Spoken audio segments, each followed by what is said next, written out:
जय गुरु जी। शुक्राना गुरु जी। अनंतम अनंतम शुक्राना गुरु जी। ओम नमः शिवाय। शिव जी सदा सहाय। ओम नमः शिवाय। गुरु जी सदा सहाय। गुरु जी के चरणों में कोटि कोटि प्रणाम। संगत जी, कल अध्याय 15 की समाप्ति की थी। आज हम अगला अध्याय पढ़ने जा रहे हैं। जय गुरु जी। शुक्राना गुरु जी। जय गुरु जी। स्वयंभू मनु और शतरूपा की ऋषियों की तथा दक्ष कन्याओं की संतानों का वर्णन तथा सती और शिव की महत्ता का प्रतिपादन। ओम नमः शिवाय। ब्रह्मा जी कहते हैं, नारद, तदंतर मैंने शब्द, तन्मात्रा आदि सूक्ष्म भूतों को स्वयं ही पंचीकृत करके अर्थात उन पांचों का परस्पर सम्मिश्रण करके उनसे स्थूल आकाश, वायु, अग्नि, जल और पृथ्वी की सृष्टि की। पर्वतों, समुद्रों और वृक्षों आदि को उत्पन्न किया। कला से लेकर युग पर्यंत जो काल विभाग है उनकी रचना की। मुने, उत्पत्ति और विनाश वाले और भी बहुत से पदार्थों का मैंने निर्माण किया, परंतु इससे मुझे संतोष नहीं हुआ। तब संभव शिव का ध्यान करके मैंने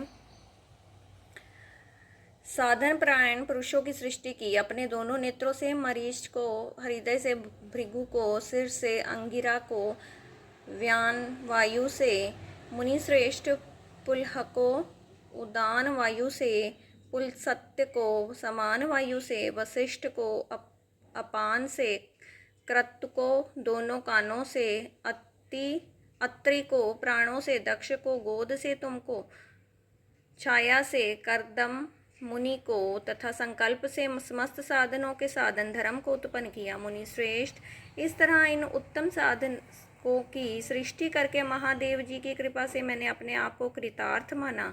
तत्पश्चात संकल्प से उत्पन्न हुए धर्म मेरी।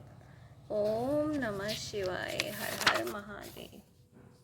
मेरी आज्ञा से मानव रूप धारण करके साधकों की प्रेरणा से साधन में लग गए। इसके बाद मैंने अपने विभिन्न अंगों से देवता, असुर आदि के रूप में असंख्य पुत्रों की सृष्टि करके उन्हें भिन्न भिन्न शरीर प्रदान किए।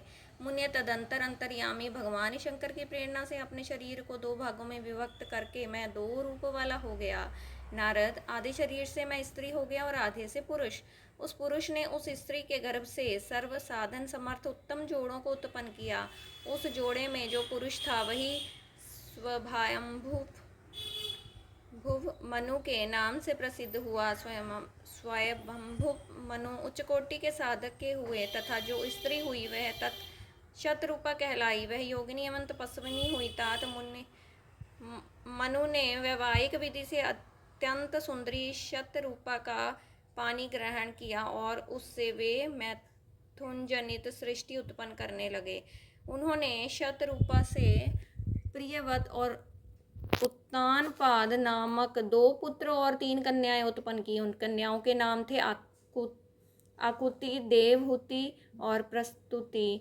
मनु ने आकुति का विवाह प्रजापति रुचि के साथ किया। मझली पुत्री देवहूति करदम को ब्याह दी और उत्तानपाद की सबसे छोटी बहन प्रसूति प्रजापति दक्ष को दे दी।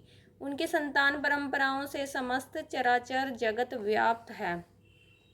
रुचि से आकुति के गर्भ से यज्ञ और दक्षिणा नामक स्त्री पुरुष का जोड़ा उत्पन्न हुआ। यज्ञ के दक्षिणा से 12 पुत्र हुए। मुने करदम द्वारा देवहूति के गर्भ से बहुत सी पुत्रियां उत्पन्न हुई। दक्ष के प्रस्तुति से 24 कन्याएं हुई। उनमें से श्रद्धा आदि 13 कन्याओं का विवाह दक्ष ने धर्म के साथ कर दिया। मुनीश्वर, धर्म की उन पत्नियों के नाम सुनो। श्रद्धा, लक्ष्मी, धृति, तृष्टि, पुष्टि, मेधा, क्रिया, बुद्धि, लज्जा, वसु, शांति, सिद्धि और कीर्ति।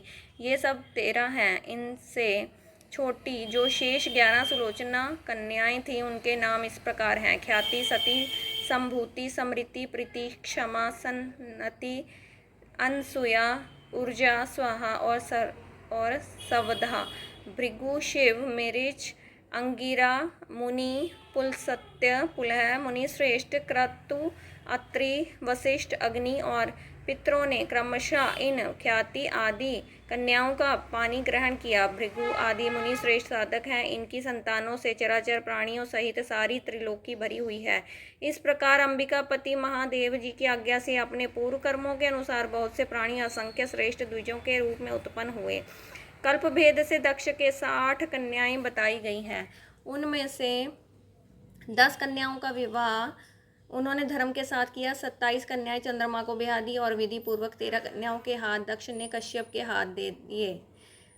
नारद उन्होंने 4 कन्याएं श्रेष्ठ रूप वाले तक्षर्य आरिष्ट नेमि को ब्याह दी तथा भृगु अंगिरा और कृशाश्व को 2-2 कन्याएं अर्पित की। उन स्त्रियों से उनके पतियों द्वारा बहुसंख्य चराचर प्राणियों की उत्पत्ति हुई। मुनि श्रेष्ठ दक्ष ने महात्मा कश्यप को जिन 13 कन्याओं का विधि पूर्वक दान दिया, उनकी संतानों से सारी त्रिलोकी व्याप्त है। स्थावर और जंगम कोई भी सृष्टि ऐसी नहीं जो कश्यप की संतानों से शून्य हो। देवता, ऋषि, दैत्य, वृक्ष, पक्षी, पर्वत तथा तृणलता आदि सभी कश्यप पत्नियों से पैदा हुए हैं। इस प्रकार दक्ष कन्याओं की संतानों से सारा चराचर जगत व्याप्त है। पाताल से लेकर सत्यलोक पर्यंत समस्त ब्रह्मांड निश्चय ही उनकी संतानों से सदा भरा रहता है, कभी खाली नहीं होता। इस तरह भगवान शंकर की आज्ञा से ब्रह्मा जी ने भली भांति सृष्टि की। पूर्व काल में सर्वव्यापी शंभु ने उन्हें जिन्हें तपस्या के लिए प्रकट किया था तथा रुद्र देव ने त्रिशूल के अग्रभाग पर रखकर जिनकी सदा रक्षा की, वे ही सती देवी लोकहित का कार्य संपादित करने के लिए दक्ष से प्रकट हुई थी। ओम नमः शिवाय। हर हर महादेव। उन्होंने भक्तों के उद्धार के लिए अनेक लीलाएं की। इस प्रकार देवी शिवा ही सती होकर भगवान शंकर से ब्याही गई, किंतु पिता के यज्ञ में पति का अपमान देखकर उन्होंने अपने शरीर को त्याग दिया और फिर उसे ग्रहण नहीं किया। वे अपने परम पद को प्राप्त हो गई। फिर देवताओं की प्रार्थना से वे ही शिवा पार्वती रूप में प्रकट हुई और बड़ी भारी तपस्या करके पुनः भगवान शिव को उन्होंने प्राप्त कर लिया। मुनीश्वर, इस जगत में उनके अनेक नाम प्रसिद्ध हुए। उनके कालिका, चंडिका, भद्रा, चामुंडा, विजया, जया, जयंती, भद्रकाली, दुर्गा, भगवती, कामाख्या, कामदा, अम्बा, मृडानी और सर्वमंगला आदि अनेक नाम हैं जो भोग और मोक्ष देने वाले हैं। ये सभी नाम उनके गुण और कर्मों के अनुसार है। मुनि श्रेष्ठ नारद, इस प्रकार मैंने सृष्टि क्रम का तुमसे वर्णन किया है।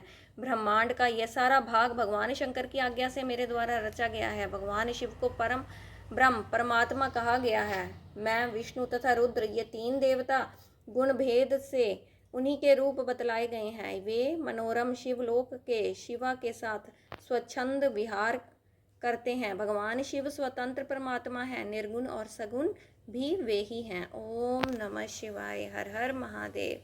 संगत जी, यहाँ अध्याय 16 की समाप्ति होती है। चलिए गुरु जी से आज्ञा ले लेते हैं। ओम नमः शिवाय। शिव जी सदा सहाय। ओम नमः शिवाय। गुरु जी सदा सहाय। जय गुरु जी। शुक्राना गुरु जी। अनंतम अनंतम शुक्राना गुरु जी। तन तन गुरु जी। बेअंत शुक्राना गुरु जी। बेअंत शुक्राना। हर हर महादेव। जय गुरु जी। संगत जी।